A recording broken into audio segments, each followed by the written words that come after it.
네, 그럼 계속해서 대전 용운 에일리넷들 84A 타입 브리핑 이어나가도록 하겠습니다. 자, 이번 영상은 두 번째 영상이기 때문에 총 세대수하고 면적도 한번 다시 점검해 보도록 하겠습니다. 59A 타입은 124세대, 74A 타입은 85세대, 84A는 255세대, 84B는 146세대. 네, 이렇게 해서 총 세대수는 611세대가 되겠고요. 자, 그리고 평면도 아래쪽에 보시면 각 타입별로 주거 전용 면적을 표시해 놓은 부분인데 한번 보셨으면 좋겠고요. 네, 이렇게 해서 총 611세대 중에서 84A 타입이 세대수가 가장 많고 구조도 제일 좋았다고 제 개인적으로 판단이 되었습니다. 네, 다음은 84A 타입에 들어가 있는 기본 옵션, 무상 옵션이라고 보시면 되겠죠. 무상 옵션들 한번 확인해 보도록 하겠습니다. 지난번 59A 타입하고 거의 비슷한데 가운데 보시면 59A 타입에 비해서 84A 타입은 팬트리 공간이 굉장히 여유 있게 빠져 있는 편이었고요. 이 팬트리 같은 경우에는 알파룸으로도 변경이 가능하다고 말씀하셨습니다.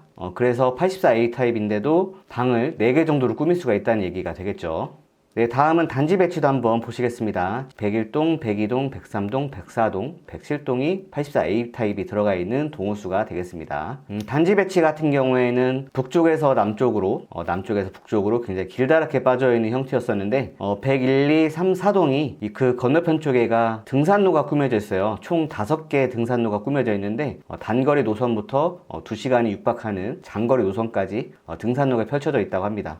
저희가 흔히 부르는 숲세권이라고 볼 수가 있겠죠. 네, 그리고 84A 타입이 들어가 있는 동호수, 층수 다시 한번 보시면 101동부터 107동까지 되어 있는데 층수는 107동이 가장 높은 것 같습니다. 26층까지 되어 있습니다. 나머지 동들은 21층부터 24층까지 구성이 되어 있고요. 자, 여기까지가 대전 용운 에일리넷들 84A 타입에 대한 아주 기본적인 설명이었었고요. 기본 개요 외에 다른 부분 한번 살펴보도록 하겠습니다. 네, 다음 파트는 대전 용운 에일리넷들이 아파트 부분에서 어느 종류에 해당하는지 확인해 보기 위해서 이 도표를 만들어서 보여드리도록 하겠습니다. 사업 주체에 따라서 공공과 민간으로 나눴던 부분이고요. 아래쪽에 보시면 지역주택조합, 재건축조합, 재개발조합 이렇게 조합을 구성해서 아파트를 짓는 경우도 있기 때문에 이 분류까지 포함해서 큰 범주로 봤을 때는 아파트가 세 분류라고 보시면 되겠습니다. 가장 최근에 리뷰를 했던 아파트를 중심으로 간단히만 보시면 민간 분양은 동일 스위트 1차였고 민간 임대는 동일 스위트 2차였고요.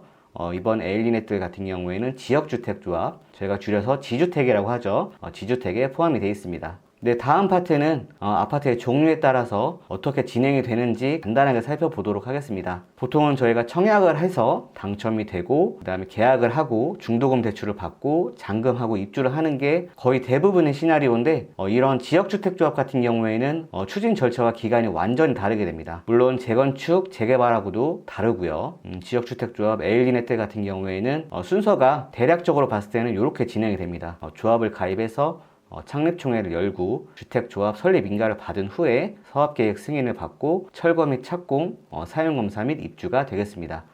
네, 그리고 가장 마지막 파트가 되겠습니다. 여러분들이 아파트에 대해서 관심을 갖는 이유는 실거주 목적이신 분들도 계시고 프리미엄 때문에 투자나 투기를 하시는 경우가 많은데 이런 지역주택조합 같은 경우에도 추진되는 절차와 과정이 있고 물론 프리미엄이 붙을 수도 있겠습니다. 우선은 편의상 제가 홍보관에서 받은 자료를 그대로 말씀을 드리는 건데 이런 시기와 절차 같은 경우에는 약간의 변경이 있을 수도 있으니까 그 점은 참고를 해주시고요. 저희가 가장 궁금하게 생각했던 프리미엄에 대해서 잠깐 설명을 드리면 지역주택조합의 명의변경 같은 경우에는 조합원을 가입한 이후에 조합 설립 인가 전까지만 명의 변경이 가능합니다. 그리고 나서 조합 설립 인가가 난 다음에는 명의 변경을 할 수가 없습니다. 비규제 지역 같은 경우에는 명의 변경을 할 수가 있겠는데 저희 대전 용운 에일리넷들 같은 경우에는 규제 지역이기 때문에 명의 변경이 불가하다고 말씀하셨고요. 그리고 아래쪽 보시면 조합원 가입할 때 내야 되는 금액, 그 다음에 창립총회 전에 내야 되는 1차 잔압금, 창립총회 이후에 10일 내로 내야 되는 2차 잔압금에 대한 부분 써놨고요. 조합 설립 인가부터 사용검사 입주 전까지 중도금이 무이자로 1회부터 5회차까지 들어가고 중도금 또는 입주할 때 잔압을 한 번 더 내게 되고요. 잔금을 치르고 입주를 하게 됩니다. 그리고 명의 변경에 대해서 한 번 더 말씀을 드리면 저희 지역주택조합 같은 경우에는 재건축조합이나 재개발조합에서 얘기하는 조합원 입주권하고는 성격이 조금 많이 다르다고 보시면 되겠습니다.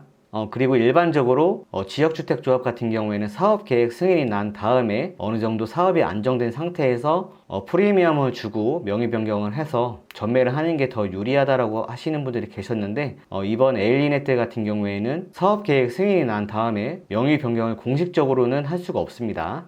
이 점을 유념해 주시고요. 그리고 끝으로 말씀드릴 부분은 에일리넷들이 시공 예정사가 IS 동서라고 말씀을 드렸었는데 이 시공 예정사는 중간에 변경이 될 수도 있고요. 시공 예정사가 변경됨에 따라서 추가적으로 분담금이 더 발생할 수도 있습니다.